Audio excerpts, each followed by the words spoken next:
बोलो जयकारा बोल मेरे श्री गुरु महाराज की जय। श्री सद्गुरुदेव भगवान की जय। गुरुमुखो, इस संसार की रचना आदिकाल से चली आ रही है और चलती रहेगी।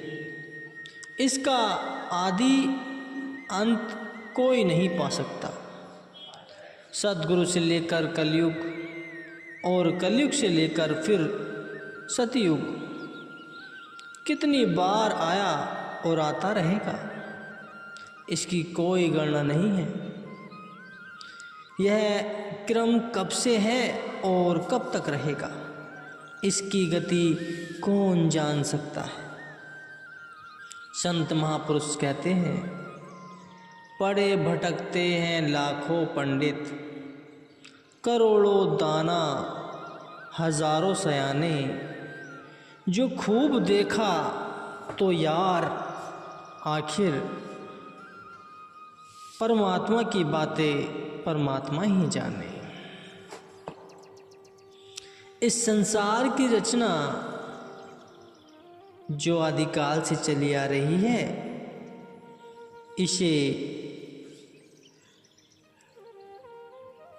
सत्पुरुषों ने जड़ चेतन और चार खानी आंडस, जेरस, स्वेदस और उदीभस और 84 लाख योनियों का नाम दिया है। इसमें सब जीव आवागमन का चक्र काट रहे हैं। आकर 4,84,000 जोनि भ्रामत यह जीव अविनाशी। रामचरितमानस में उत्तरकांड में बताया गया है कि विचार करना है कि इस चक्र से ये जीव कब और किस तरह से छूट सकते हैं। जड़ चेतन प्रत्येक योनि में जीवात्मा की कला विद्यमान है, परंतु जड़ जगत में वह अज्ञात और शून्य सम है। छोटे से छोटे जीव जंतु, कीड़े मकोड़े, पशु पक्षी, खग मृग से लेकर पशुओं और मनुष्यों में उस चेतन जीवात्मा की कला उत्तरोत्तर विशेष होती चली गई है। सब योनियों में से मनुष्य को गौरव और श्रेष्ठता दी गई है। श्री रामचरितमानस के वचन है कि नर तन सम नहीं कवहि देहि, जीव चराचर जागत देहि। मनुष्य जन्म 84 लाख योनियों में उत्तम और श्रेष्ठ एवं दुर्लभ है। सोचने और विचारने का विषय है कि मनुष्य में इतनी योनियों में से कौन सी विशेषता है, वह कौन सी वस्तु है जो अन्य जीवों को प्राप्त नहीं, वह कौन सा कर्म है जो अन्य योनियां नहीं कर सकती। संत महापुरुष कहते हैं कि अन्य योनियां केवल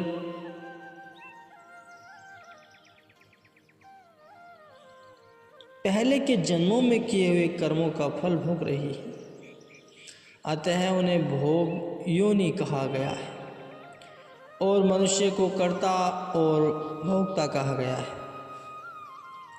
पिछले जन्मों में किए हुए कर्मों के अनुसार इसकी प्रारब्ध बनी और इसके अनुसार शरीर और संबंधी कुल और जाति, देश व नाम आदि मिले। जीवात्मा मनुष्य देह पाकर प्रारब्ध को भोग रही है।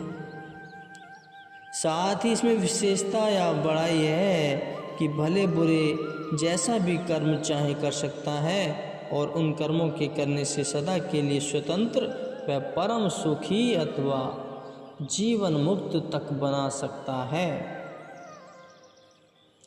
तथा प्रमाद में पकड़कर यह अपना लोक परलोक बिगाड़ कर सदैव के लिए अपने आप को 84 लाख योनियों के चक्कर में डाल भी सकता है।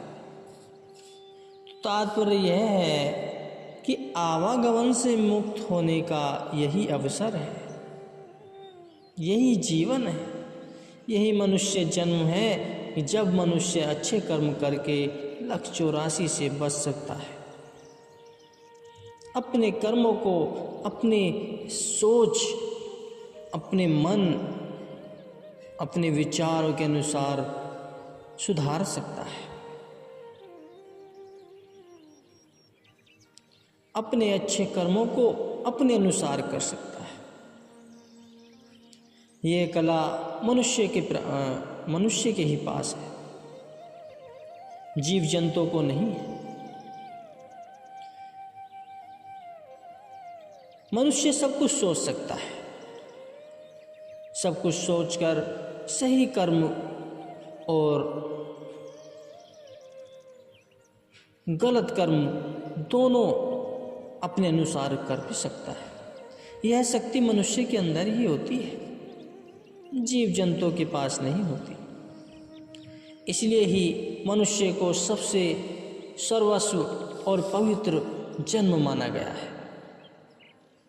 इसी में ही मनुष्य आध्यात्म को पाकर संत सद्गुरु की शरणों में जाकर परमात्मा को प्राप्त कर सकता है और अपने कर्मों से, अपने लाख 84 को से अपना बचाव भी कर सकता है।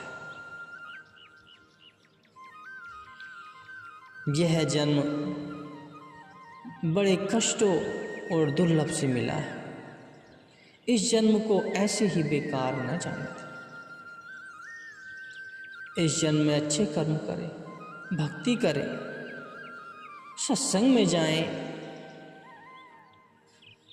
भजन अभ्यास करें, झूठ ना बोलें, गलत कर्म ना करें और अच्छाई के रास्ते को अपनाएं।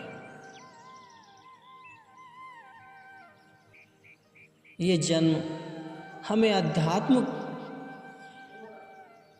प्राप्त करने के लिए मिला है। इससे अध्यात्म को पाकर परमात्मा की प्राप्ति करनी है। यही इस जन्म का परम उद्देश्य है गुरुमुखो। और हमने ये अवसर गंवा दिया तो फिर से वही लाख 84 के चक्कर में आके ये जन्म मिलना बहुत कठिन है।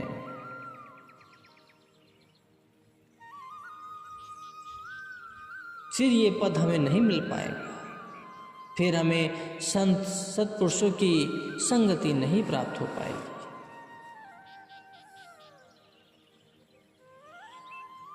तो यही अवसर है गुरुमुखो कि जब संत महापुरुषों की संगत में जाकर और अच्छे विचार अपने अंदर उत्पन्न करके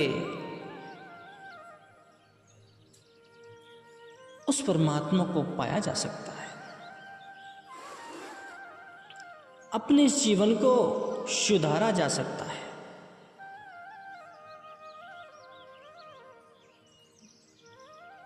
ये सब मनुष्य जन्म के हाथ में है कि वो क्या कर्म करना चाहता है, क्या कर सकता है। इस पे विचार करो और गलत मार्ग को छोड़कर सच्चाई के मार्ग पर चलो। किसी को कभी सताओ मत, किसी को कभी दुखी मत करो। हर कदम ये सोचकर चलो कि परमात्मा ने हमें ये जन्म इसलिए नहीं दिया है। ये जन्म भक्ति के लिए दिया है, अध्यात्म के लिए दिया है, भजन अभ्यास के लिए दिया है, जिससे आने वाले जन्म का सुधार किया जा सकता है।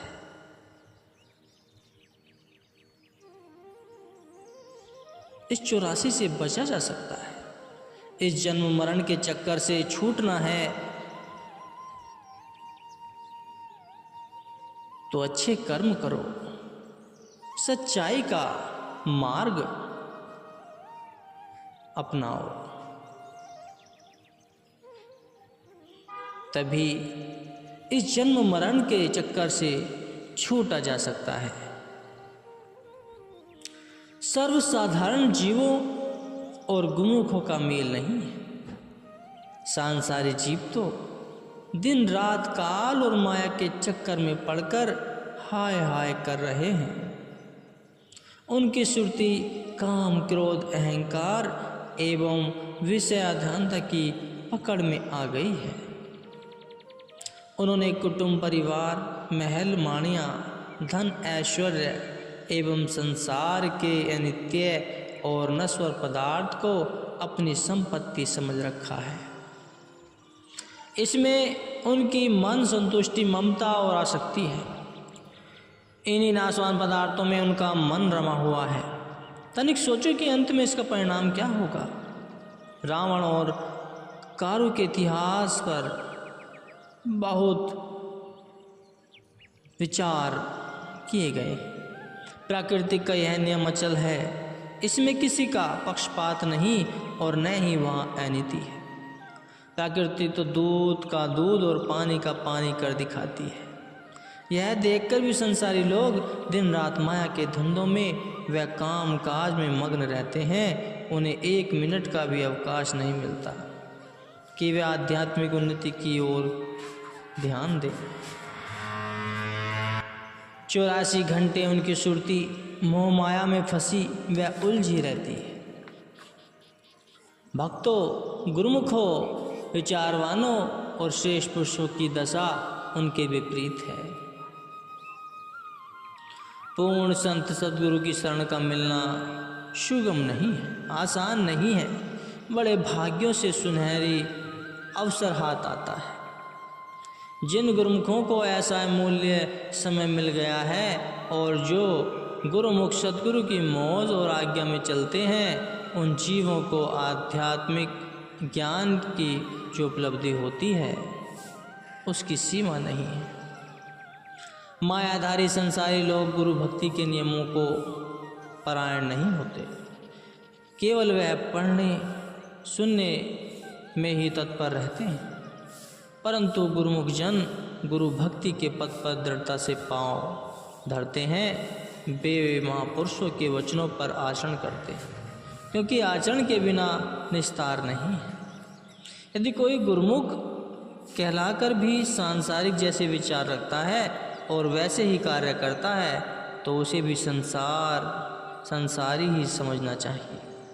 ऐसा व्यक्ति यदि यह समझे कि हम काल जाल से छूट जाएंगे, नहीं, जब तक महापुरुषों की वाणियों को पढ़कर सुनकर मनन नहीं किया जाता, फिर उन्हें आचरण में नहीं लाया जा सकता। जब तक उनका पूरा लाभ नहीं होता, तो गुरुमुखों का धर्म है कि महापुरुषों के वचनों को श्रवण, मनन और निध्यासन अर्थात आचरण में लाता हुआ क्रम पूर्वक परमार्थ अटारिका पर चढ़ता जाए।